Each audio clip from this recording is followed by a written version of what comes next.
a good thing, because if there are parents who are missing tonight, all you can ask them to do is to email me, Louis or Esther, and we'll send them the recording of the meeting so they'll have it. So we'll have the entire presentation, everything we talked about, all of your questions, because I think they're important, and I think parents will have similar questions than what we asked tonight. And I want to say a few things before I start. So in the beginning of this meeting, I thanked Athena for her leadership, and as part of the work of her leadership, I'm going to say that we as parents, and you know I go back and forth between speaking to you as a superintendent and a parent, we as parents and PTA presidents and cabinet members have a lot of work to do in the next 6 weeks, 8 weeks, just in terms of preparation, being the voice for our community. I will say never before have I seen an opportunity for such collaboration about to happen in terms of what schools should look like. So I will say to you, you receive the information very similarly at the same time as our principals do. So one of the things that we have communicated is that we expectations from the district come with collaboration, transparency, clarity, opportunity for voice, and you as parent leaders are ready for that. So today we're going to talk about all of the options that are in front of us, and I'm going to give you an opportunity to ask questions. Know along the way, as things happen, these may change. And that's why it's very important for you to be in constant collaboration with your principals. And the expectation today with our principals and conversation with them was that they are in constant communication with you. So, so before I begin to start, I know that Executive Superintendent Sardoui mentioned something about opportunities for parents to opt into remote learning, being fully 100% remote. August 8th is the deadline for that, and you will receive more information in the coming week. But because we are a district of choice, and we've talked about that, we fought for middle school choice, we fought for opportunities for parents to have options to go to different schools, and we support choice. However, very important for parents to know, if you opt into remote learning, you cannot come out of it until the end of the first quarter that Superintendent Sardoui was talking about. So we don't know that, but it would be similar to the end of the first marking quarter. That is a little bit different from what our parents are used to, because they're used to choice. They're used to saying, well, maybe I'll opt in, and then when I speak to my neighbors or my daughter complains because her friends are at school and she's not, I'm going to want to change my mind. In terms of maintaining social distancing and CDC and safety guidelines, we cannot do that. And we can also not ask our principals and our students to constantly go through rescheduling. So that is why number one importance before we start this conversation is for parents to know that based on their own personal beliefs, the needs of their families, the needs of their children, they have an opportunity to opt into full remote learning. But if they do that, there is a window that they'll have to wait if they want to leave full remote learning and return to what Superintendent Sardoui said, which is brick and mortar. So parent leaders, as you speak to your parent communities, please make sure that they are aware of that, because that's really important. Okay, so Louis, are we ready? Yeah, I think Dr. Mike is going to show the slides. Dr. Mike. Whenever you want. So as Dr. Mike is sharing his screen, I would also like to introduce all of you to Lamar Hughes. Lamar is our UFT district rep, and he is here tonight. He wanted to take an opportunity to say hello to all of you. Happy summer. So welcome, Lamar. I don't know if you want to mute. There you go. I'm here. I'm off mute, right? Good evening, everybody. How are you? I wanted to just take an opportunity to introduce myself to you all and wish that you're all having as great a summer as we could possibly have. And on my end, from the education, from the spectrum of education, I'm very much into hearing what your concerns and questions are, and hoping that we as a district can really go to a good place in terms of making sure that our students are working in are going to be in the safest learning conditions possible, as well as our teachers. So it's a pleasure to see you all and hear from you all, and I'll be available throughout the year. Thank you, Lamar. No problem. So before we start talking about the models, I wanted to once again piggyback on something that Executive Superintendent Sardui said. It is about the information that we have in order to help us make some of the decisions that we are going to be talking about tonight. So if you remember from our last President's Council meeting, I went over the PASS survey with you and spoke with you about how our principals are working with the building custodians to ensure that the PASS survey is correct. So that work is done. Additionally, this past week, our principals received the return to school survey that had information by school that parents by each school submitted, as well as students, that answered questions about how parents feel and opportunities about returning to school. So our principals have those results. They also have an expanded survey that gives a range of the number of students and staff members that can be in each classroom in the buildings. And they've also received their budgets last Friday and the sample models last Wednesday. So taking all of that into consideration, our principals worked very hard over the past week and this weekend in order to compile and organize all of that information so we can start the work that is necessary to make the decisions that we have to make for reopening our school year in September. One of the first things they're going to ask of all of you as SLT members is to look at all of that data with them together, and then to look at the sample models and come to a consensus about what is the best model for your schools. Now, back and forth, once again, now I'm talking to you as a parent of 2 children. My son is going to be a senior in high school, right? So there's nothing more than I want than for him to have a senior year. And we know that none of this is something, if we could choose, we would be choosing. So when we speak for our parents, using all of the data that I just described to you, we have to pick the best and the most appropriate for the needs of our school from a crisis situation. And I'm also going to call on all of you to think back to our DLT trainings that we've had across the year for SLTs, where we talked about this idea of consensus. Remember, there is no more voting. It is not a yes or no. It is the -3, the 0, and the +3. Remember, you can be at a 0, and I'll just say, in many places in my work as a superintendent, I've been at a 0, and that's okay. Remember, when you're at a 0, we're talking about, I don't love this idea, but I am not going to prevent us from moving forward, right? You can, as part of your public meetings on SLT, communicate your feelings, but at some point, I cannot stress to you enough, we do have to come to a consensus together. So I'm going to ask all of you to promise me that you can get into that place with your SLTs to do this work together. Also, today we had our DLT meeting, and I've gone over the same slides with our DLTs. Actually, Mike, if you can, put in the chat our DLT reps.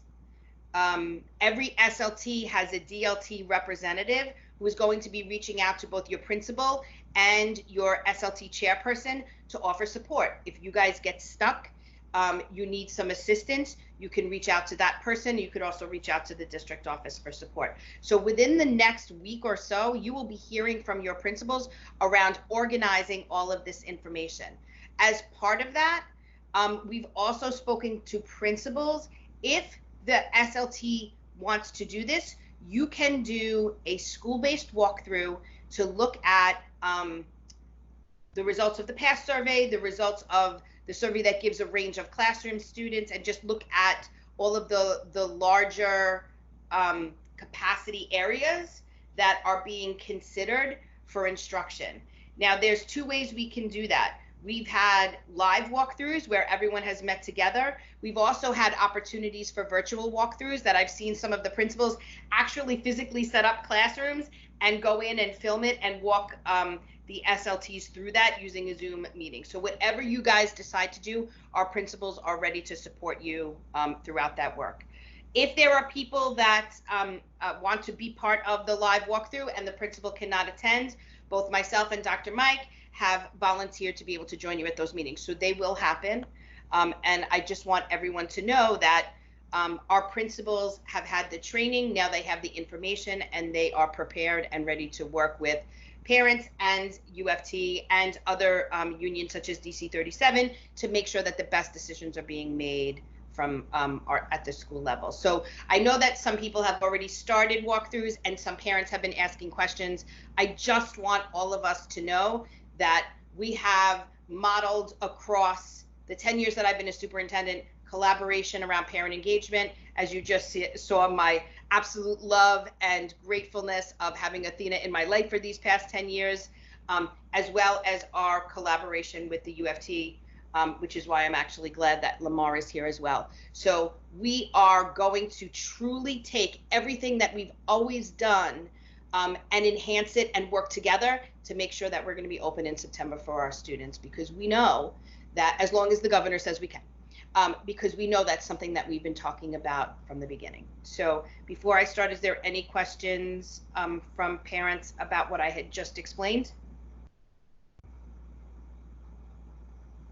Okay, so two things that Lewis has put up on in the chat for you, for those of you who have access to it.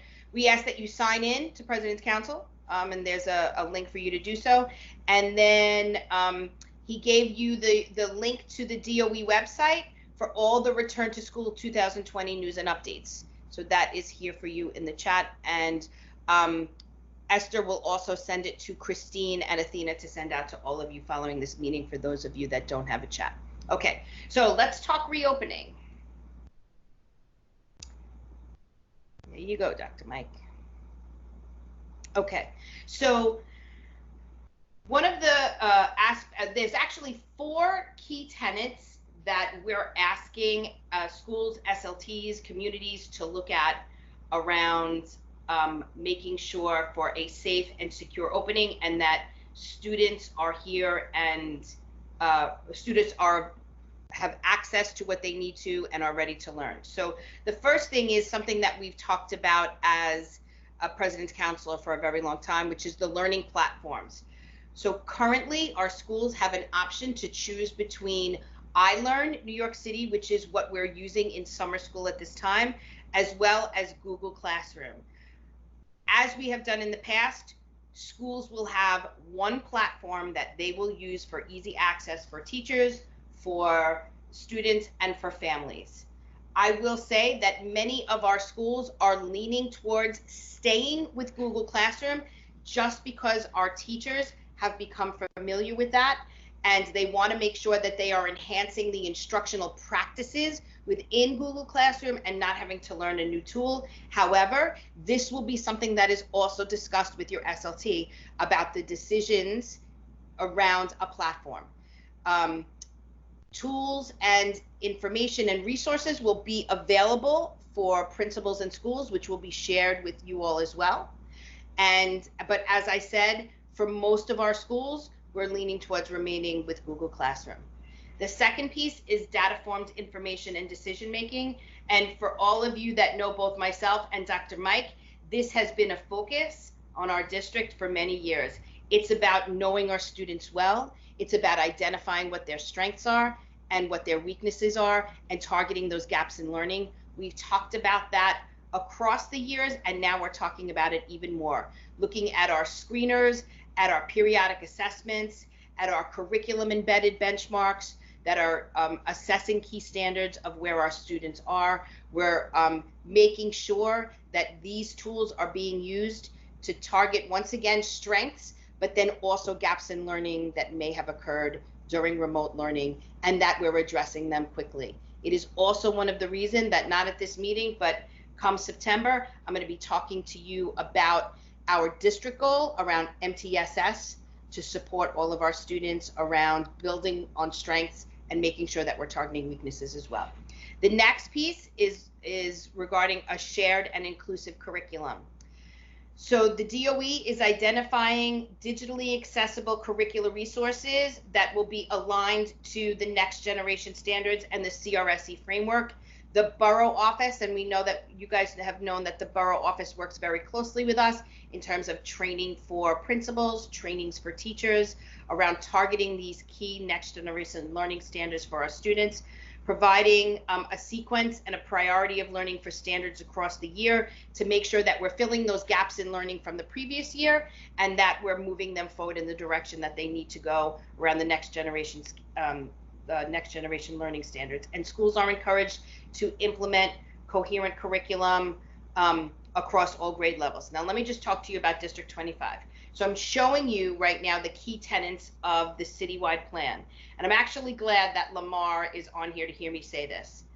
This work we have been doing in District 25 around next generation learning standards and the culturally responsive and sustaining education framework we've been doing next generation learning standards for the past 2 years and CRSE for this year. Our teachers are ready for this. They clearly understand the standards.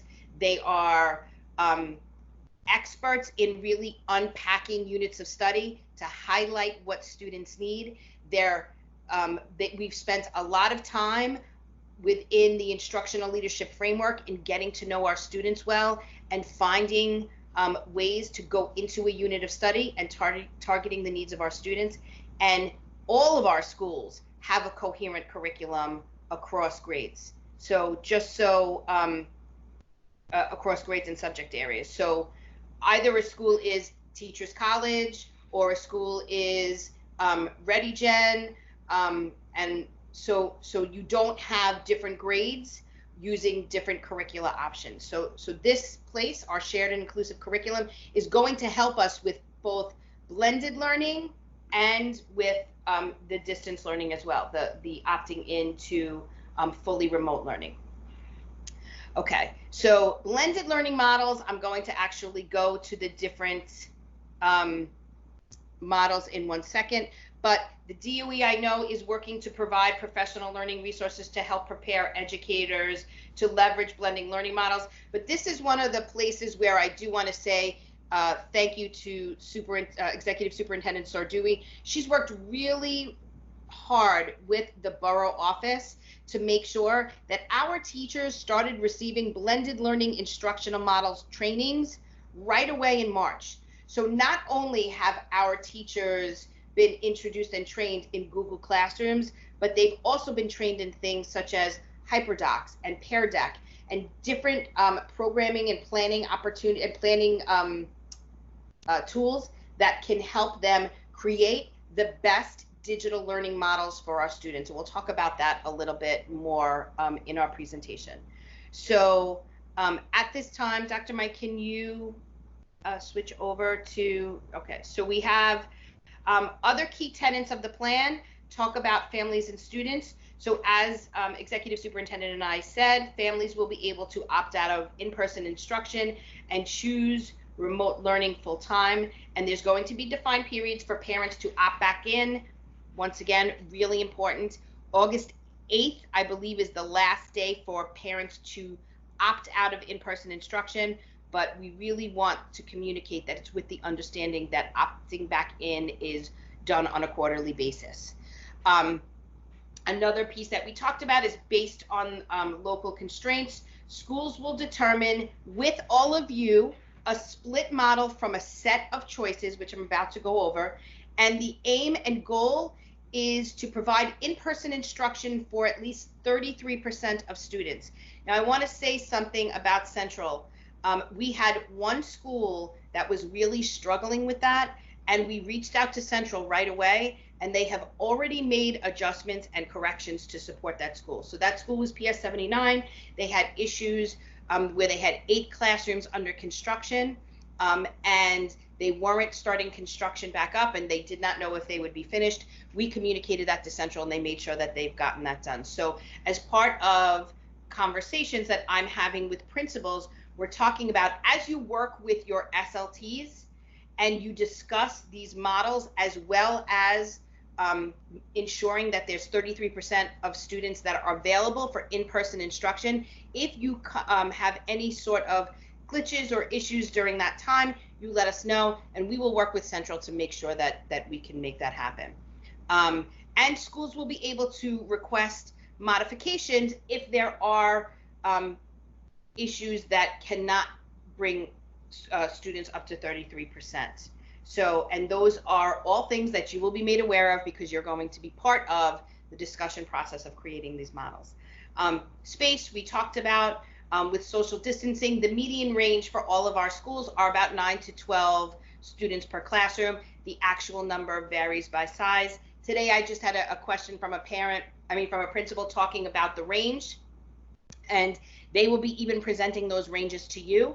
And actually, it's about looking at a classroom. So if we have a larger range within one classroom, where maybe you would be able to go to 13 students because the range is on the larger end, but another classroom that may have built-in bookcases where the range might be at 13, but more likely it's 9. Those are all decisions that you will all be talking about in order to make, in order to do the best type of planning for your schools. Okay, moving forward. No, we got to come back to that at the end. Mike, okay.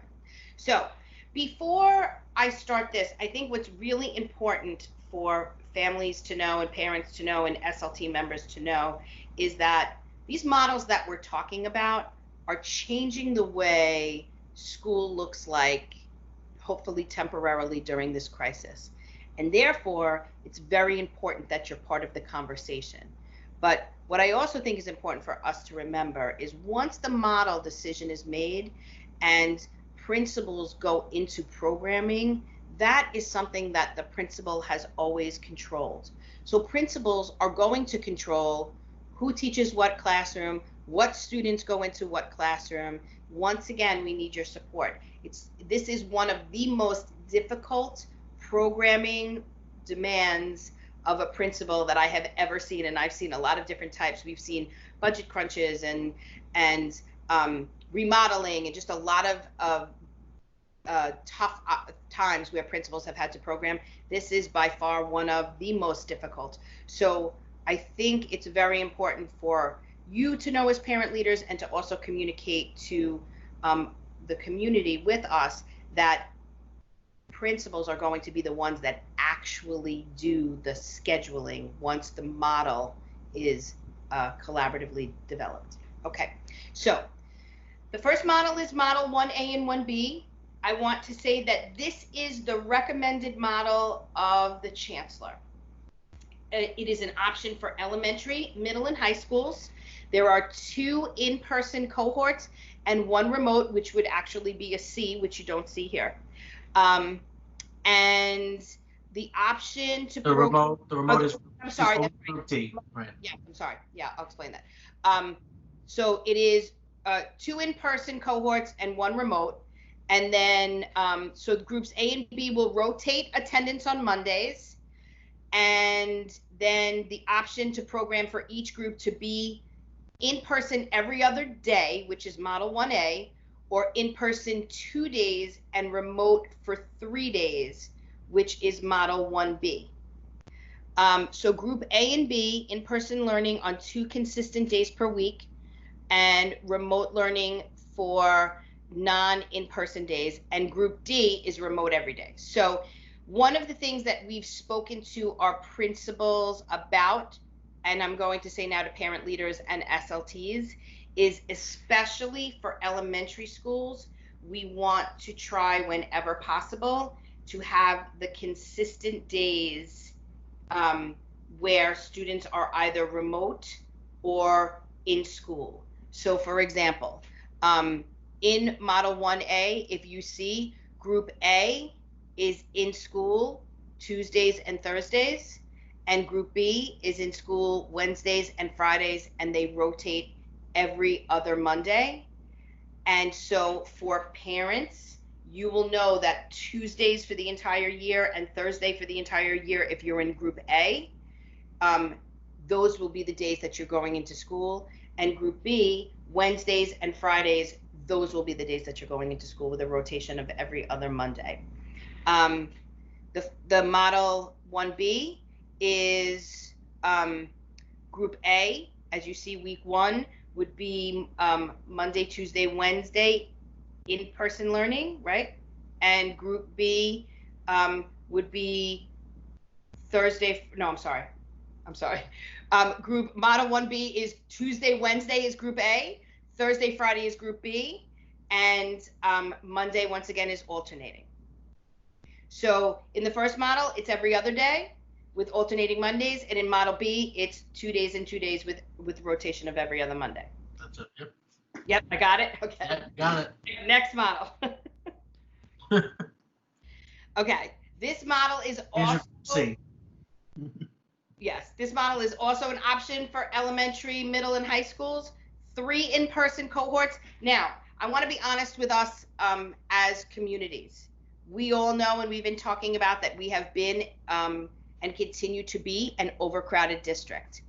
Dr. Mike and I have engaged in one-on-ones with our principals since the middle of June to really discuss a lot of different options in preliminary models, okay, which are not so varied from this.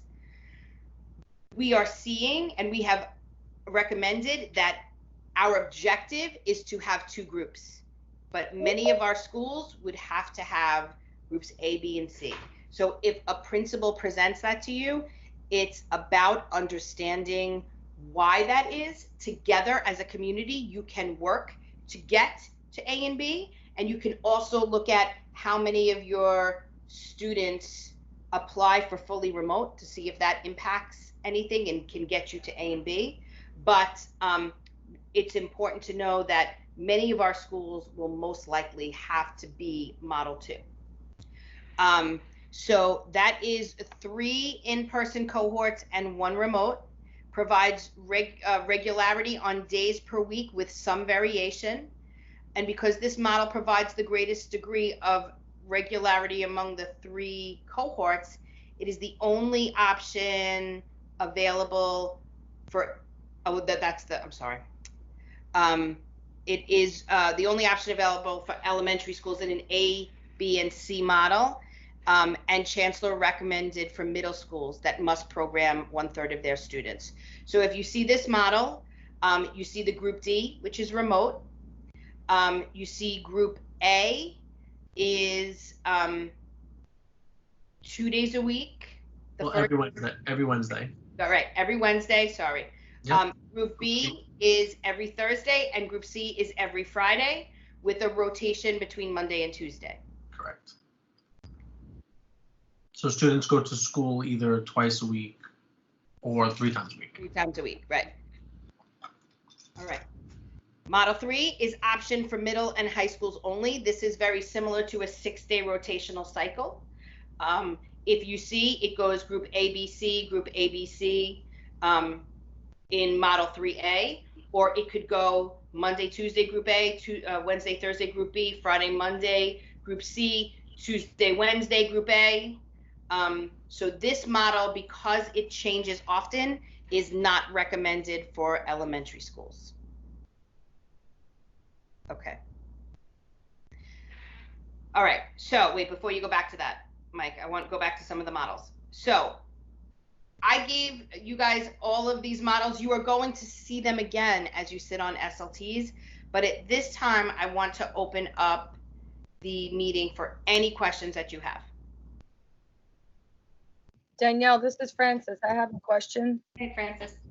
I have a lot of questions because now that we waited so long for this information, there's a lot of questions, and I'm sure my first question is, they said in the first 2 models you mentioned that they wanted 2 days together.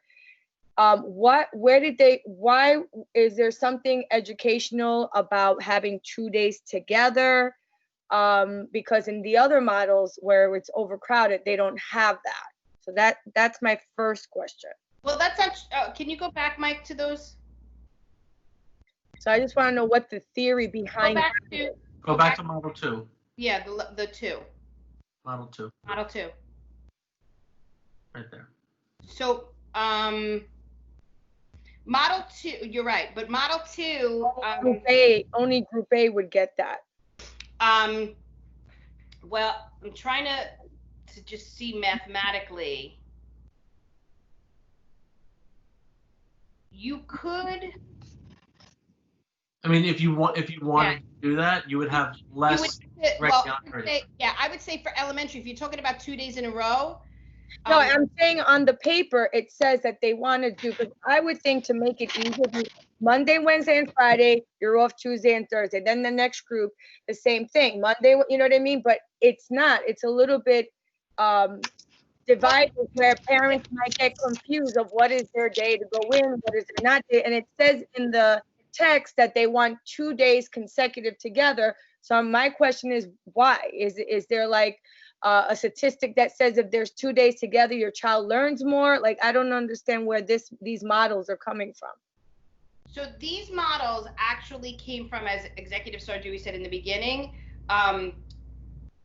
groups that got together to create them. So different constituencies who met together to create these models. Now, what you're saying is, and you said like for week 1, let's just say Monday, Wednesday, Friday is group A. Group B is Monday, Wednesday, Friday. I'm thinking that they would be in school less that way. Well, what I'm saying is that if there's some type of educational support of why they want 2 days consecutive together, only group A in model 2 would benefit from that. I mean, I think that's a great Francis, conversation. aren't you talking about model 1, like 1A or 1B? No, she's talking about the fact that model 2 needs 3 groups over 2. There's no consecutive days in model 2, is what I'm saying, as opposed to their recommendation for model 1 and the 2, I think it's 1A, 1B. But aren't these models going to be decided by each individual school? So it was what works for each community better. Right, but only group A in that model is going to benefit if there's some type of educational reason why 2 days should be together. But it's only one time that happens in the month.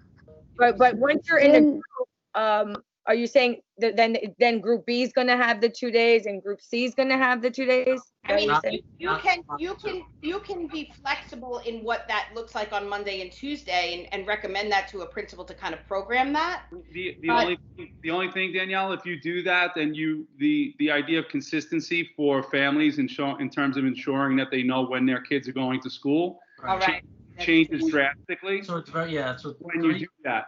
3 cohorts is very challenging. And so when you have group A right. C on Wednesday, Thursday, and Friday, that becomes very predictable. If you're looking to do back-to-back days, there is no way that you can create a consistent platform over the course of a 5-day week. Right, it would be very similar to Model 3. No, I'm just trying to find out why there needs to be a back-to-back day. Doesn't need to be. There doesn't need to be. No. Because they mentioned it that they wanted 2 days consecutively, and the other model. It's in the summary. If you go back to the other models, it says, where does it say? Learning on. I think in model 1 they have 2 days consecutively. Right. In model 1B, you have group A, and then group B. So those are they're your consecutive days. But model 1A is the chancellor's recommendation. Correct. And model 1B too. And I think these models are really capacity driven. It's what they can do inside of a week, given the capacity that a school can handle. No, Yes, that's an individual school. Like, why do they need to be 2 consecutive? Is it some type of like the kids are going to learn more? I don't know. But then that model that we might have because of the overcrowding is going to lose that. That's what my concern is. But weren't these models also based on the surveys that came back from the parents that were sent out by DOE, didn't they use that information in creating the models? So is it at what parents, maybe the majority of the parents were asking for consecutive days for their work schedules? Or maybe consecutive days is good for elementary school students versus, the like model 1A and 1B would be more better for elementary versus, model 2 would be better for middle school. Yeah, but the model 2 is going to be us because we're overcrowded. Right. I think Yeah, that's what. but like a lot of schools, that's why we have to sit and we have to talk on the SLT. Wait, but time out. But Francis, this conversation, and I'm glad you asked this question, is a conversation that you should have at the school level around what the days look like. Do you see what I'm saying? So actually, go back to model 2.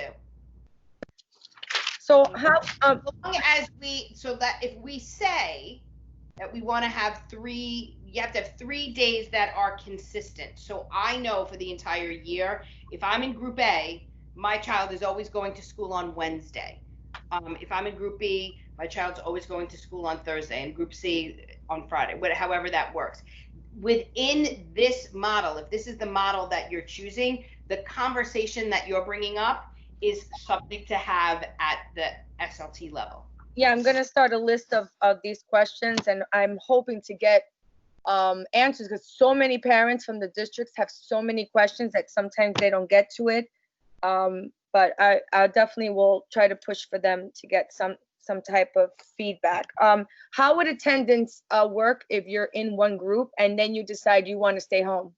Would you be marked absent? No. Well, I think for that case, and I have to double check, it is easier to go 100% remote, but I want to check what that's going to be like. So if I don't think you choose that every day, make that choice. You have to either stay. Oh yeah, no, you can't go in and out. Yeah, if you're, let's just say you're supposed to. If you're doing blended learning. Right, and you're absent Wednesday, you're marked absent. Right. Even though you're working from home? Yes. Right, yeah. Wait. I got confused. So if I am in Group A and I did not go to school on Wednesday in Group A and will be marked absent because I was scheduled to go to school on Wednesday? Yeah. Is that am I understanding that correctly? Yeah, it's just like if you're supposed to be in school on a regular school day, you're supposed to be in school. If you're going to be on a class trip, you're supposed to be on your class trip. Right, you can't. But this is now with the remote learning that changes everything. Right, but listen, you cannot. Yeah, but remote learning is your assigned day. 1 second. If you choose to be in a blended model, you have to follow that model. You can't say, I'm deciding to stay remote today. You can't go in and out of remote. So that's where we're saying the model that we choose is either blended or full-time remote. So if we're blended and there will be attendance taken when your child is in school, if they are not part of that blended model, they will have access to learning, so they're not missing the learning, but they're going to be marked absent because they're supposed to be in the blended model. You can't say, I'm going to keep my child home, don't mark him absent. Okay. Okay. And now, Danielle, the masks. I have an issue with my children are already complaining to me that they wanted to go back to school because they wanted to see their friends. But then when they found out they had to wear masks all day, they now don't want to go back. So I just want to know how that's going to work, because that's kind of difficult. Yeah, so this is something that we're waiting for full guidance for. As anybody that saw the governor today, he did make some modifications to that. So we are waiting to hear from Department of Health and Central as to what that will mean in our schools. But a lot of the decision making is also driven by the decisions that are made by the governor. So he did say something a little bit different about masks, so that might change how your children feel about going back to school. I have a question. Did they say anything about wearing a face shield? Nope, not yet. That's not something that we have heard anything yet. But there will be guidance for all of these coming from Central that will be based on the Department of Health, the CDC, and we will let you know once we get them.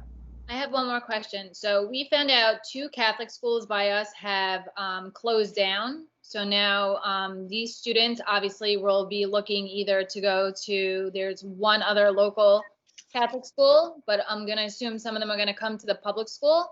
Mm-hmm. How does that now going to change the dynamic of the models? Because now, depending on the class size, you know, normally you would have 30 kids to a class, so that means maybe 10 if the class can fit, 10 for 3 days.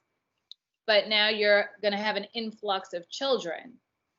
So we've been speaking to the principals in the area where those schools have closed, and looking at zoning patterns, and we've been in touch with enrollment, and depending upon the choices of parents, there will be different options and opportunities, such as capping if necessary, because if a certain grade or school in general goes over capacity, there's a process for that. So we are watching those numbers very closely.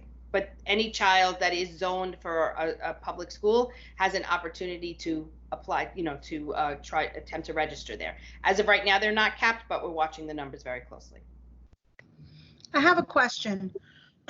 Say my son starts remote, not my son, a child starts remote learning for the first like 2-3 weeks, and the parents or the child just can't do it, or the masks are bothering him.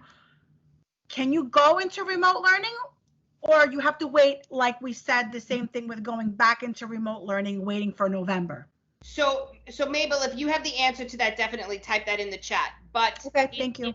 It is what I'm assuming is if a family chooses to go fully remote for whatever reason you're mentioning, right, that would be a little bit less complicated than trying to go blended, because the blended model is about social distancing, student safety. So I will follow up with that question to get a definite answer, but I don't know if they're both considered to be quarterly. But what we do know is if you opt into remote, you cannot opt into blended until the quarter is up. Okay. Danielle, how would we know what to vote for if we don't know what it looks like? Yep, that is a good question. So I want to say one of the things that I would be thinking about is not sure about is the reason why I would want to be fully remote. You know, what are the reasons why I would not choose to send my child to school, and those are parent decisions. Mm-hmm. But so based on that, would at this point be the reason that you would choose to go fully remote. Yeah, and also schools are going to be having like town hall kind of meetings with families during this time, and they will be sharing kind of the direction that they're going in, so that can also educate. And isn't the date like August 15th that we have to make a decision? So we have some time. It's August 7th. August 7th. Which is not too far away. Yeah. Yeah, the survey opens on Wednesday.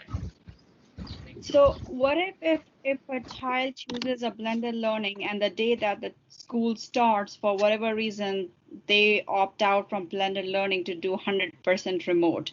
They can do that. The reverse is faster than going in the other direction. Yes. Yeah.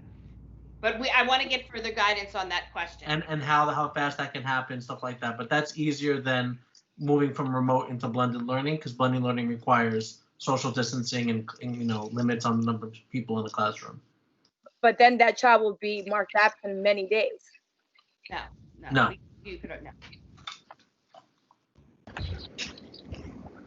I have one question.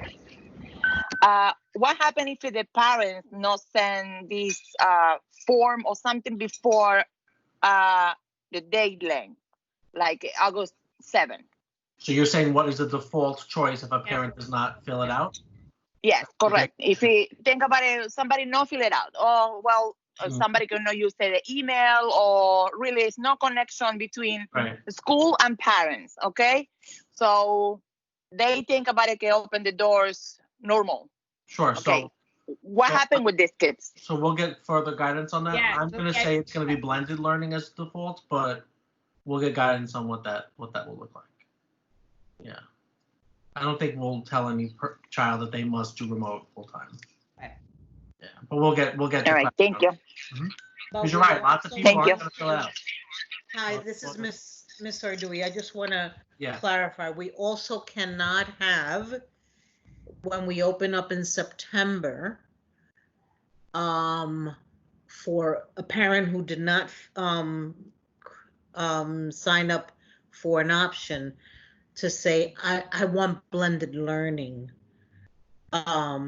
in X school, because programming for specific students is going to be based on that data that the principals have from the parents. So if the parents opt to have blended learning, that principal is going to put your child, let's say they select the ABC model, model 2, your child will be either in group A, B, or C. And by contract, if you're in kindergarten, is up to 25 children. If you're in 1st through 8th, it's 32 children. So we've programmed the children based on the data that we have from the parents. So there will be a cutoff time where the parents really have to make a decision. I know it's going to be difficult, but we need to have that data in order to know. Yeah, I'm assuming that schools with parent coordinators will make sure for families that have not answered, because it's going to be that you select what you want. So for families who have not answered, schools will be doing outreach to make sure that everyone in their school answers. Yes, they're getting we need that information. Do you have the first day of school data ready? September 10th. We don't have that date yet. And there's no calendar yet. But that's the date that they're saying. I'd like to ask a question about children with health issues, with asthma and allergies that cannot wear a mask. Further guidance is coming. Yeah, there'll be further guidance on that. I'm writing these questions down, by the way, whoever asked that. I'm going to see if I can get some insight on that. I'm sorry. And what did we say about the shields? We're not allowed to, or we don't know if. We didn't say, we didn't say anything. We haven't gotten that yet. Okay. Because it is a good, I mean, I don't know what the DOE obviously wants to do, but it is a good option. Some of the children can't wear that mask. I alone can't wear that mask. So I think a shield is a good option. Well, no one said a face shield isn't a replacement of a mask. Yes. Yeah, so we'll get that guidance. All of that will come out. Yeah, all of that will come out. Thank you. And what we can escalate, Executive Superintendent Mabel, is that, one of the things that our parents seem to be asking is they cannot make those decisions without that guidance. So I don't know if that would be coming out before the 7th. We could escalate that for you guys. Got it. Yep. Yeah, I'm just curious. This is Frances again. I'm always a woman of questions, but I know that before this whole pandemic was escalated to the point we had to close down schools, it was discussed in our SLT that that the Department of Health recommended that masks were not worn because these children, they get wet and dirty throughout the day. So if they have, I don't know what changed now. I know with everything they have to, but that information would still remain the same, that they get dirty, they get wet. So who would be monitoring to change them? Those are all questions that would be asked once the guidance come out. I mean, we can also say that schools will have masks for everyone. So if a child needs a replacement mask, schools will have those available. I mean, we can tell you that right now. Right, but for the smaller kids, they wouldn't even know the difference. Well, they'll be So with we're going to follow the guidelines from the Department of Health, and we will share that with everyone. I have a question. Yep. Yeah. As far as teachers and assignments for the children, well, let's say a child is in Group A, and are the same children assigned to a teacher in Group A, B, and C, and is that teacher monitoring that child's work when he's home, when it's not his day to go in, and is the teacher like one assigned, 30 kids are assigned to that one team? How's that going to work exactly? Right. So Glenn, you know what? I want to talk about that. And I also want to talk about what we're talking about just in terms of units of study. After this, get out. Thank you. No, I don't need it. Thank you. No, I don't want it. Thank you. That's my son trying to bring me dinner. Thank you. I'm like, get out. So if there are any other questions about the models, I'll take those questions now, and then I want to go over to your question and actually blend that into some of the different options that we're talking about for instruction. Any other questions about models? That's a good question. What about lunch? So that is also going to depend upon the decisions that you make at the school level and how you're utilizing your space. So if your lunchroom is being used for instruction, then that might be an option where students are reading in classrooms, but that will be decided at the school. Same with gym and opportunities. A lot of our elementary schools, and I know that many of you have seen them, have moved to improve. They have moved to improve status. We've asked for them to, make sure that they're considering that as an option, and the same for art and music opportunities as well. But I do want to say, I know many of you have known this because your students have participated in it, but we've had some really amazing music and art virtual coursework across the district. Okay. Anybody else about the models? Okay. So Mike, if you can go to that last slide that we were talking about. So I know that many of you have questions about what instruction will look like. And so today I'm going to say, as a superintendent and administrator for many years, I am very used to being able to answer any question that comes my way. I'm going to tell you that currently I can only give you the best answers that I have right now. And some of the questions that you're going to be asking are going to happen when a principal and his or her team actually sits down to program the schools. But I do want to talk to you about the expectations of Central that's coming out of teaching and learning. And then I want to talk to you about the district expectations that we've been communicating to our principals and schools as well. So we know that for many years we've been talking about instructional technology and what that can and should look like. And nobody predicted that we would be thrown into this so quickly in March. I do want to say that our teachers have done a phenomenal job, really, of simultaneously learning instructional practices and understanding that teaching remotely requires a different type of teaching. So it would be like coming out of your job and actually being asked to do your job in a different way. And that's what our teachers were doing.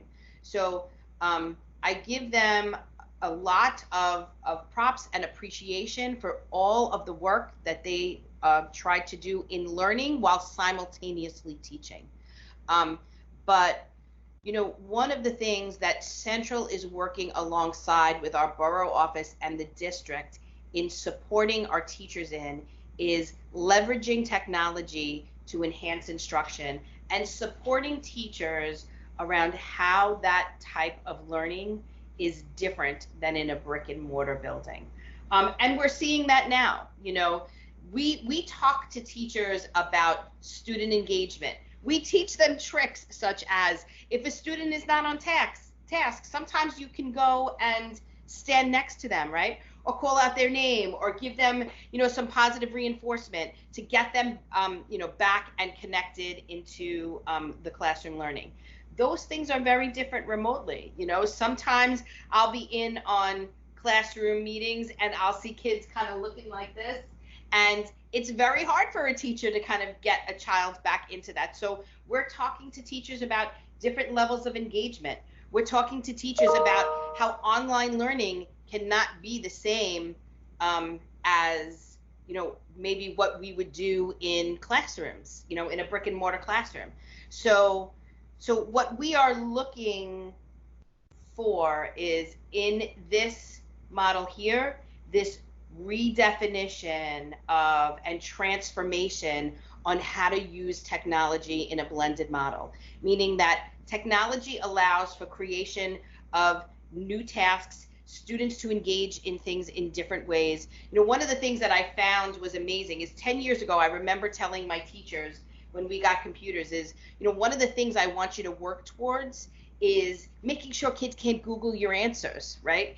And I was so pleasantly surprised when I went into one of our science classrooms, and actually that's what I tried to do. And this teacher had planned so strategically and differently and asked questions in a way that students were able to think critically, and the way the task was designed, that they could not go into onto the web and find the information. We are going to have to work hard as administrators, as a central office and as a borough office, to train our teachers in those models. I want to say to you that we've already started doing that. So one of the expectations that I have said to principals right off the bat, and it's something that you can talk about in your SLTs as well, is that teaching in a blended model cannot be separated, meaning when you're in school for 2 days, the work that you're doing online should not be different, separate, and apart. It needs to be connected, it needs to be meaningful, it needs to be high level, and it needs to be monitored, which was the question that you had asked. So we are really talking about right now unpacking our units of study and looking at what that looks like in a blended model. One of the ways that we talked about it is sort of like a college level course where you spend 2 days of really strategic type learning, and then you have, or 3 days, or however many days you're in school that week, and then you have that time at home where you are working on a task, which is also monitored, let's just say through office hours or whatever that is, where a child will have opportunities to check in and get support and help. And then when you return to the classroom, you need to be prepared with that work to engage in further learning. So that is the conversations that we're having. But I do know that the number one thing that does come up from families, and myself being a parent, is that we want learning to be different, because we knew that this was new for everybody, but we also know that there are ways to make it better. One of the things that I can tell you about District 25 is we are committed to making sure that that happens. We're committed to those open conversations. And so they can, and I do highly recommend that they start at the school level, but if there are concerns, we can also have them at the district level as well.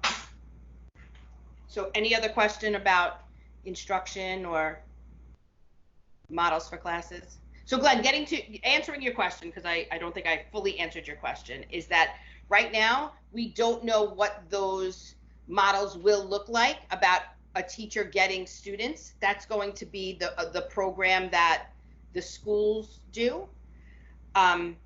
However, the other model that I said to you, if whenever possible, we do want the same teacher to be able to do that check-in time. But if you have a cohesive curriculum and you have that check-in point and teachers that understand that, you could have another teacher being able to do those check-ins.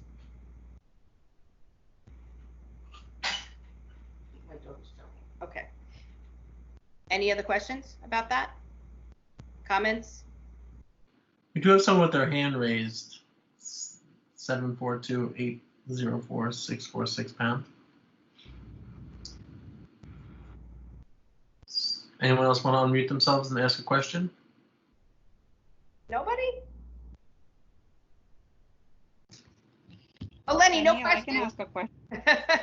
I am lost. I can ask. I have a question. The teacher who will be teaching the children in class, are they doing the days the children will be remotely learning?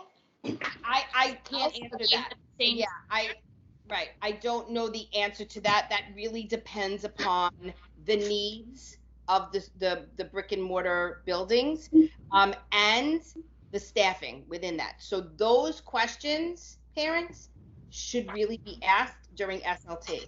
I'm also going to recommend as PTA that you get together as a board and see if there's a way that you want to collect or engage questions from your parents after or during the time the models are presented. Whatever you choose, so you can be the voice during your SLT meetings for those parents to ask those questions. Like Eleni right now said that I'm lost. And I think the reason being is because I just threw 50 million things at her, right? So I showed her, 5 different models. I talked about, one model of what instruction can look like, but these will become more clear to you when you start working with your SLTs. But I do want to say this, you're asking really good questions, and there are some things that I didn't even think about, right? So, we're getting hit with so much information as well, both myself and Mabel, that I never even thought to think about, well, how can I choose a model if I don't know about the health and safety issues that are going to be required at the building, right? So you are asking questions that sometimes when you're deep in thought or deep in information, you don't think about certain aspects of it. So that's where I say to you guys, when you get to your SLT meetings, ask the questions, they're important, right? You're going to be making decisions for your school for next year. Right? I want you to think about you guys yourself as like the school board of your school. You're like the CEC of your school. And that's where I say when you come to consensus, that means you got to stand behind that. And that's really hard because there are going to be some parents that aren't going to like the model that you've come to consensus on. But if you do it with data and you have those conversations, that's where we talk and we communicate. What's the best needs of your teachers? What models would be best for them? Right? What's easiest and most convenient for them as well. So before deciding or just to SLT parents. So Clarissa, that's a good question, right? So that might be something that you say is SLT, like before we decide on a model, I think we should present that to parents. The difficult thing is it's very hard for, let's just say a school like PS21, 1,400 families to make a decision. Right? So whatever you decide is an SLT is up to you. But once you present those models, you need to be ready to hear lots and lots of feedback and then make a decision. Remember, biggest piece for me, we got to come to consensus. We have to make a choice, albeit may not be the choice that we want our school. Danielle, this is Francis. So the SLTs usually, we thought our last meeting was June. So obviously we're still on for July and August to come up with like some type of model for our school. Yes, so we do know that most SLT meetings ended in June. However, principals should have already reached out to you to let you know that we need to have a meeting in July and in August. If you can't attend as a PTA, you can send a designee on your behalf, but they cannot contribute as part of the consensus for you. My only concern is that by the time the SLTs meet and come up with something and do a walkthrough, by the time parents get this information, they already have voted. And then when school starts, if they don't like how it's being done with their child, they're just gonna take their child out. And I think it's gonna be like it could possibly be like a really even more confusing and complicated situation at that time. So most principals will be doing this within the next 2 weeks, right? Meeting with their SLTs, going through the models, engaging in the walkthroughs, right? And then however you decide to reach out to your communities, we've asked principals to have a town hall. What that town hall looks like is going to be based on the decision of the SLT, right? Because the SLT should be at that town hall with the principal, right? We're going to talk about a decision that we made around what schooling is going to look like in a blended model in September, and we're all standing behind this because we have all participated in the decision making. I will tell you, that is the hardest part of this work. I do have a question. Actually, it's a good question. Do you know how they're saying group A, group B, and group C? 10 kids will go group A, 10 kids will go group B, and 10 kids will go group C. What happens when 5 kids from that class decide, uh-oh, I want to come back in now off of remote learning, now go into the classroom? Aren't they going to have to reevaluate how they're going to split these kids? Yes, but that is also why they've done the quarterly opt-in and out, because it will require some rescheduling. That was a good question. It was a good question, Elena. Yeah. Ms. Benigno, I have a question. So my son is entering the middle school this coming year. How will I find out what his schedule is going to look like? Are they going to? So you'll be part of the town hall meeting. You'll be invited because all those kids have already been list noticed. And then you will receive all of that information from your school in August. Okay.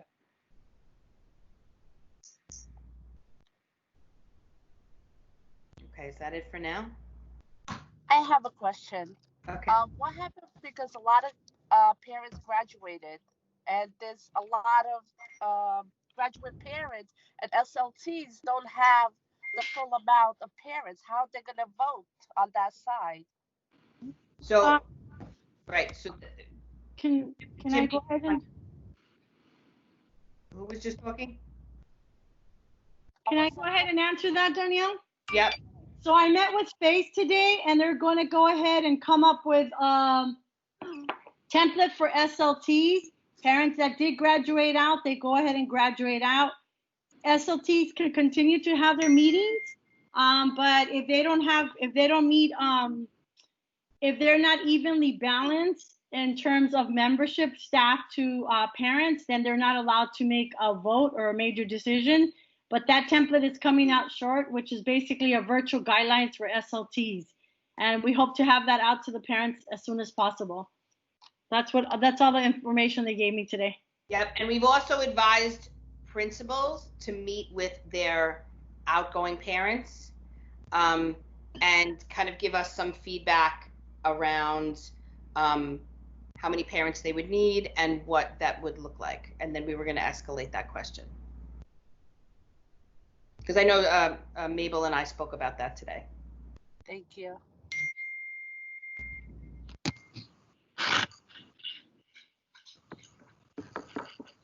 Okay, any questions? No more questions?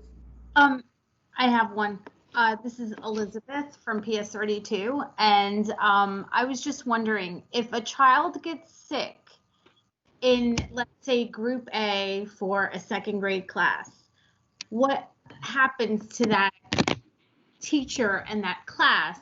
Do they then have to quarantine for 2 weeks? Does all in-person learning stop? So we will have the answer to that question as well. That is a question that's been escalating. We're asking for further guidance. So I think health and safety, communication around students that get sick will all come out at the same time. Is that correct, Mabel? Yes. They're talking about having a particular room for the children, for the child who gets sick. They're talking about who will supervise. Then disinfecting the room, notifying the parents of that room. Those procedures are being consulted right now. And when they make final decisions, they will send those guidance out.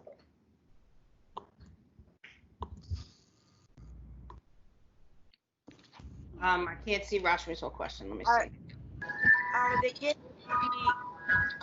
also inside the building remote learning? I mean, with the iPad or the computer at the same time? I'm sorry, what did you say? I was trying to read Rashmi's. are the kids be remote learning also inside the building? No. If you're remote, you're home. If you're in the building, you're in front of a teacher. Right. Yes, but they anyway be remote with the teacher in the building. They may use the technology to support their instruction. Yes, They may have them in Google Classroom while they're in class, just to support their instruction. Yeah, maybe be like this way, because if you're in the book 3 days and after that go home and do it again Google Classroom. I don't know if it's more. So we are actually leaning away from. We want kids to have technology to do things such as group work, right? To speak to each other through Padlet and that kind of stuff. But we're leaning away from students being on technology when they're with their teacher, so they do have opportunities to do some non-remote activities as well. But we would like for them to have their technology, just in case there are issues with Google Classroom, if a teacher needs to support a child differently, as we said, and do certain types of group work. So I know, Mabel, you said that earlier, to provide parents with the slides. Just so you guys know that the slides from our presentation are in the chat. And once again, we will also send them to and send them to Christine. They're all on that Return to School website. It really is a place if you want to check for updated information. It will be there. It's also a good time to highlight that the Chancellor will be having a citywide parent and community meeting this Thursday at 6:30 p.m. So if you guys head over to that website, the Return to School 2020 website, and go to the bottom and choose Family and Community Engagement, there's a link to register for the website, and you'll get the link for the meeting. But the first one is this Thursday, July 16th, from 6:30 to 7:30, and we will all be on it as well. So. That information was sent out to all the parent coordinators today to go ahead and distribute within their school communities. And we'll continue to push that so all parents register for the 16th with the Chancellor. And just a suggestion, in your particular schools, in your websites, put the slides or the options in your school website. Ask the principal so that parents can start looking at it, so that when you guys meet as an SLT, people are more comfortable with it. When you have the parent town hall meeting, people are more familiar with the options, and it's less confusing, because today you heard a lot of information, and the more you go over it, the more it kind of makes sense. Right. Now, that's a good suggestion. Yep. Now, Mabel, I know that Rashmi is asking this question, but a lot of other parents have asked it as well. Is there going to be a difference between fully remote at the school and the blended model? So some parents are hearing that fully remote, like they're asking who would be teaching the fully remote model. Oh, I see. That still further guidance will be coming. Okay. They're still negotiating that. Right. I think, can I just... With Rashmi, well, we could start planning together as an SLT and working as a district level and supporting principals and schools on the blended learning model. The fully remote, we can't necessarily 100% speak to, because it's going to look a little bit different than a blended model. Okay, still aligned to the standards, next generation standards, still aligned to the curriculum that the school are using. Still differentiating with small groups. So it might look slightly different, but the work is of the caliber of the grade level. I just wanted to reiterate, I think where Rashmi's going, where her question is directed, is a question that's come to our attention a lot. A lot of parents feel they can't make a decision whether they want to do blended or remote, what it's going to look like when the children are in school, as far as the teacher, what the grading policy is going to be, there's a lot of layers that we keep hearing are unanswered, and we're waiting for further guidance, and parents are getting frustrated that they can't make a decision without all the information. We hear you. We will once again escalate that. Absolutely. Yeah, I think that if the guidance is going to come out slower, then maybe they should maybe extend the deadline, because I feel that as parents are asking these questions, they can't make a decision without having all the information. So they feel like they're being pushed up against a wall, and that's going to cause frustration and anxiety that's not needed. There also, though, and on the opposite side is that principals will need time to program the school, so they will need that information in order to do that too. So I think there's that balance that Mabel and I will escalate. Well, Mabel will escalate to Central. But I hear you. I hear the frustration. But you know what? I know there's no comfort in this, but I will tell you that once we have all of those guidance pieces, we are ready. We can do this. We will be able to program things and communicate this, and everything will be in place. But we have to start having the conversation first around, we know we're going to have some sort of blended learning model, right? So as SLTs, let's make those decisions, right? As SLTs and parent leaders, how are we going to communicate that to our community, right? Parent leadership is now I know that you guys have had this just being PTA presidents and board members, like hearing from your school community around concerns and complaints they're having about PTAs, right? You're going to need those same skills, if not more, to really talk about why you came up with the decision that you did in representing them on their SLT to make this decision about these models. Just to reiterate about grading policy and grades, whether it's brick and mortar or remote learning, policies come from Central based on the guidelines from the State Department.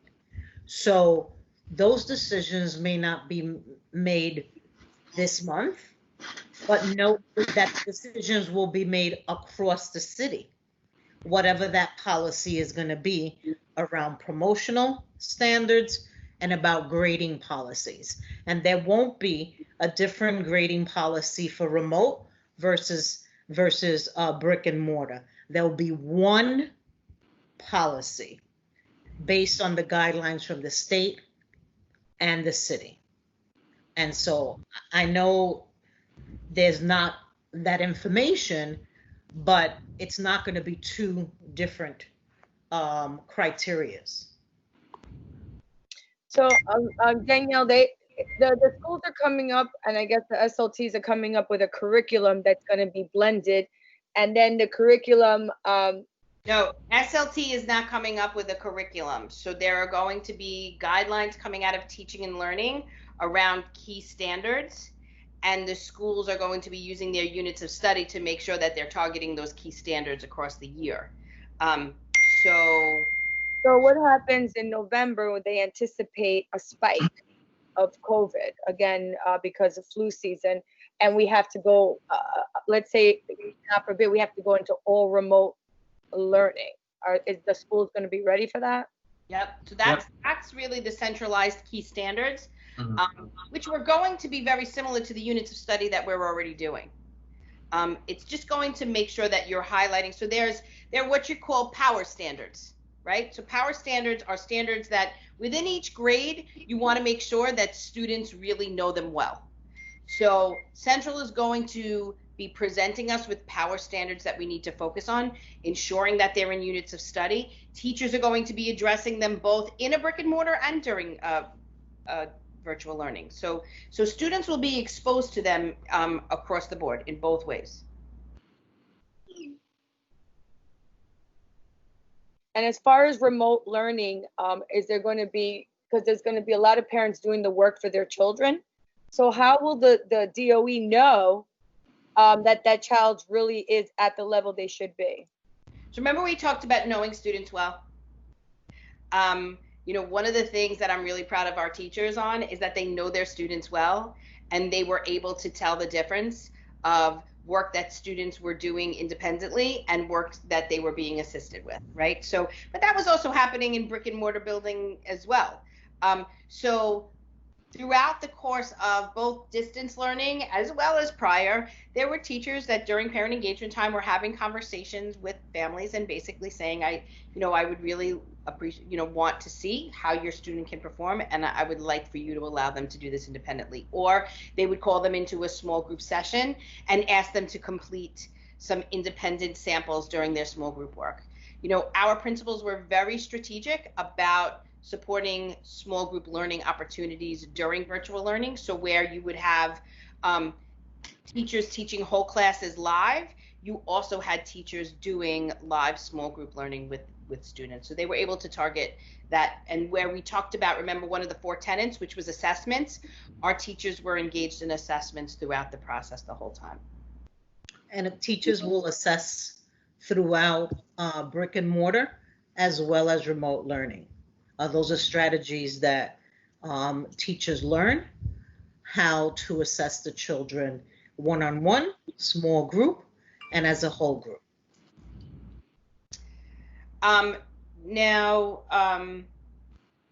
So Clarissa, I want to say I can't fully respond to that because I know that's still being discussed, but Mabel, do you know if remote learning option is selected, will there be live instruction? Has that been, if you're fully remote?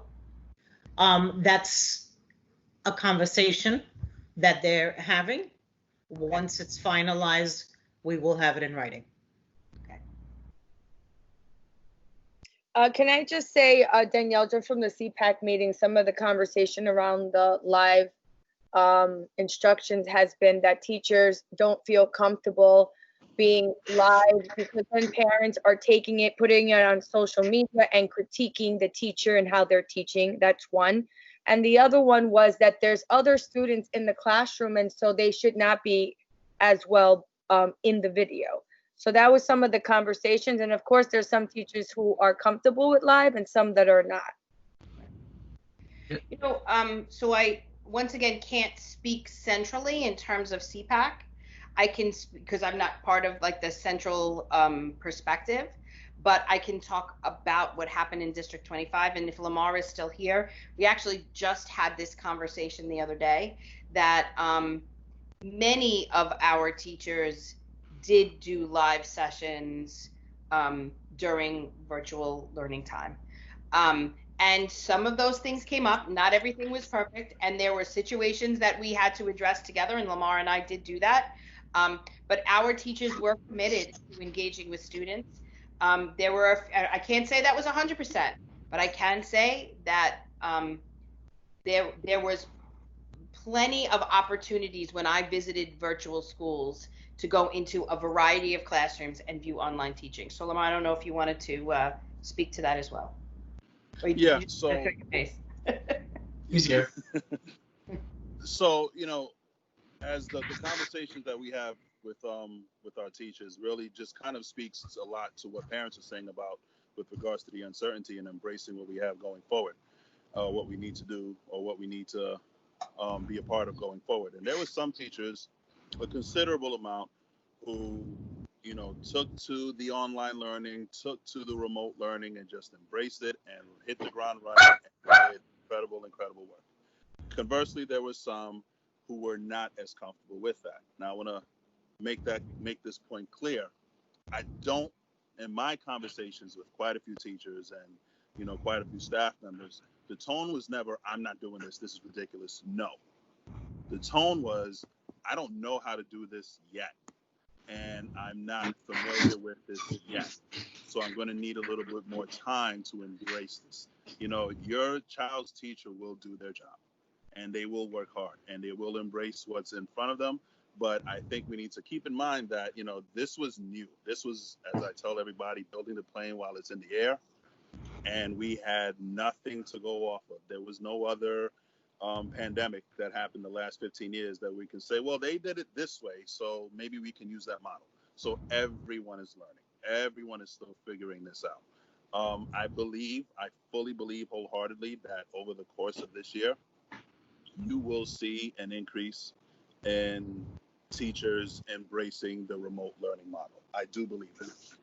We understand that this is probably going to be, more expected than what was expected from March to June, but I think we'll see more of that. And I want to say one of the ways that we tackled that is Lamar and I would work with individual schools and teachers to make sure that they got the support that they needed to attempt the online learning. I myself went and spoke with all the chapter leaders because Lamar invited me to be part of that process.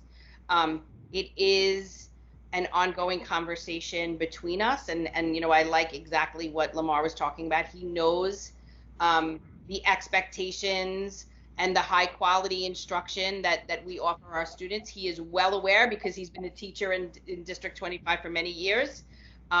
And so when he says to parents, our teachers will do their job, he knows what you're asking for. And then his work is to make me get the supports for teachers that they need in order to do that. So I'm glad that you're here today to show parents that we are constantly in collaboration around. So I want to thank you. No problem. And Superintendent Sardoui, I just want to say we've never met. Hi, I'm Lamar. Thank you for your partnership. No problem. Okay. One day you will meet. Yeah. Live. We 6 take feet apart. granted, right? All right, so I want to end this meeting, ladies and gentlemen. I'm just going to turn it back over to Christine and Athena by just saying thank you in advance, because I know that this is not going to be easy. I want to let you know that Esther and I are here all summer. We are here to answer any questions. We are here to hear your frustrations. We want to know the concerns, and the same way that Superintendent Sardoui and I may not be able to answer your questions, just know that your principals may be in that same position, and they will be escalating your questions as well. But together, and they're asking all the same questions you are. Yep. Together, we are going to do this for our schools in District 25, and we're going to make it happen. And we will have the high quality learning and the expectations that many of you are worried about. I will promise that to you. And we will have ongoing conversations about what virtual learning looks like. Just last month at the CEC meeting, it is something that the CEC asked of me as your superintendent. It was some feedback and a goal that they want me to make sure that I am questioning and touching base with our students in our district to make sure that I am receiving their feedback about what online learning looks like.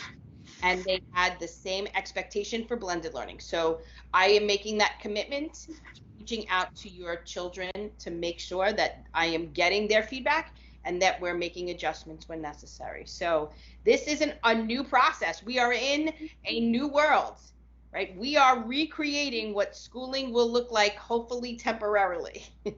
But we're going to do it together, and we're going to get it done because we always do, right? Eleni, I need you to smile about it. You got to be excited. Okay. I am. I'm just confused. I have questions. That's it. And it's okay. So do we. Because it's like we were in remote learning. My curiosity is the remote learning going to be the same way? 1, is it going to be the same teacher teaching their class? 2, if the child is confused at home, like I remember if we were confused, the teacher actually called the house or would do a Zoom. Are they going to do that with these children who are home? Those are my questions. That I want to get the final answer from Superintendent Sardoui about what that will look like, right? But children will be supported. Children have always been supported. Always, yes. Yeah, and they will continue to be. Continue to do that, right? Yeah. I'm happy. I'm here. I think it's just overwhelming for the parents again, and with a lot of the unknowns.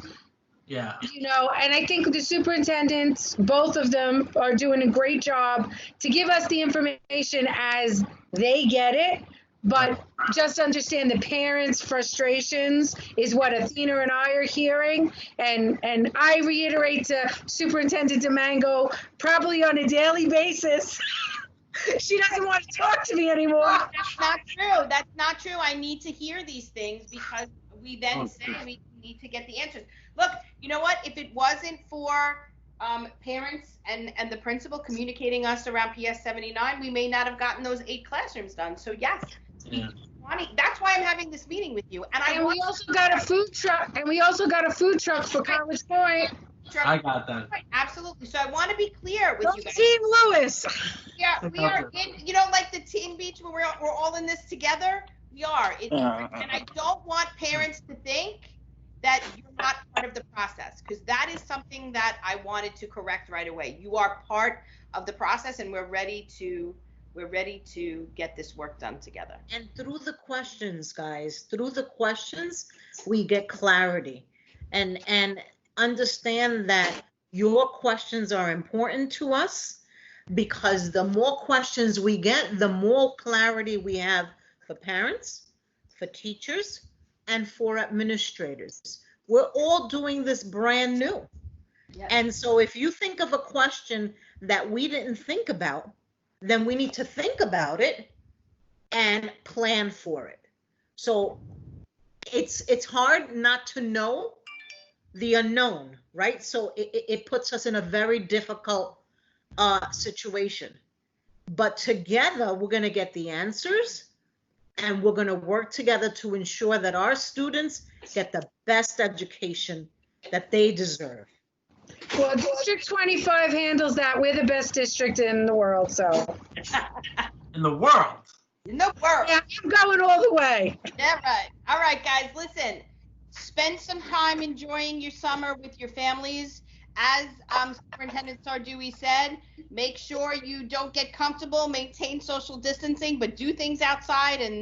And I look forward to hearing of the work that you're doing with your SLTs. Okay? So have a great summer. And you'll see me.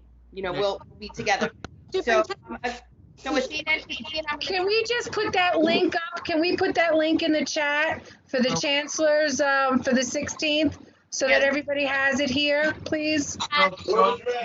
Thursday. If you click that link, what you're going to do is you're going to choose citywide July 16th, and then there's a choice of 3 languages. Just choose the language that you would like to participate in. Yeah, Lewis has it up there. Once again, Lewis, thank you. Send it to you and Athena so you can send it. Yeah, and I'll post it on the District 25 Facebook page and the Twitter page. Twitter. And there was a letter that went out to all parents today. So if you didn't get it from your school, you'll get it tomorrow, first thing, with the different languages. Well, feel free to shoot it out through your channels too, to all your PTA members. Okay. And since we're waiting for further guidance and we couldn't answer everyone's question right now, I think the right thing to do at this point is schedule an August meeting that Christine can probably run at this point. I can continue to send out the weekly updates that you receive every Friday to our PTAs as information gets released each week. And then possibly August 17th, if that works for most, if we can schedule that meeting. Christine, does that work for you? Yes, I'm good, Athena. Yes, sorry. Okay, Esther. Okay. So we'll be on for 6 again in August for more updates. Yeah, we can. I'll do that. I can do that. That's okay for me. If you guys. Wait, what day did you say? August 16th? 17th. 17th, Monday. If you want to do anything sooner than that as well, just if there's a lot of questions that come up, okay, we can do some pop-up President's Council meetings also. If you want to meet together collectively. I don't know if anyone wrote down the questions. I wrote most of the questions down. I think it would be a good to make a frequently asked questions and send them out to all the schools in your district SLT so that they have something to work off of the questions being asked at this meeting. And I don't know, unless you want to keep collecting them for them. So I think, Francis, we will escalate a lot of these conversations, and as we get guidance, that will go out to all of the schools. So I don't know if Central's going to answer individualized questions like that per district. I think they're going to take all the questions collectively and make an FAQ for all The schools. city, yeah. And since this stuff is changing so quickly, it's possible that our FAQ might be wrong. So it's important that Central just kind of manages that on that website, that public facing website. But No, when I'm we guide saying the questions, not the answers. They have to come up with the answers, is what I'm saying. okay. I thought you said FAQ. I thought you said FAQ. Right. So Like, when people saying, are the kids going to be wearing a mask for 6 hours? You know, can they wear face Francis, why don't you email all the questions to me and Athena, and then we can put them together with the rest of the questions and send them all to the superintendents in one shot, and they can take it that way. That would be the best way. So if anybody has questions, mail them to me and Athena. We'll make a compile of all the questions, because I'm sure there's going to be a lot of duplicates, and then we'll send it to Superintendent DeMango, and she could forward it to Executive Superintendent Sardui, and we'll work on it from there. Yep. All right. So so I am going to hop off so you guys can conclude your meeting, and I'm going to call Executive Superintendent Sardui on the phone right now and wish her a good evening. So so I want to say thank you to all of you guys, and I will see you soon. Have a good evening. Good evening. Thank you. Everyone have a great night. Thank you. Bye, Dr. Mike.